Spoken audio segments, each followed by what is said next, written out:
இல்லையம்மா ஆறுதல் சொல்லு நான் அவதாரம் இல்லையம்மா தத்துவம் சொல்லு ஆதாரம் இல்லையம்மா ஆறுதல் சொல்லு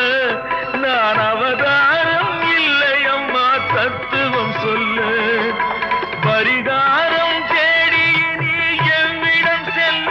எனக்கு அதிகாரம் இல்லையம்மா வானகம் செல்லு ஒரு நாளும் நான் இது போல் அழுதவன் அல்ல அந்த திருநாளை மகன் கொடுத்தான்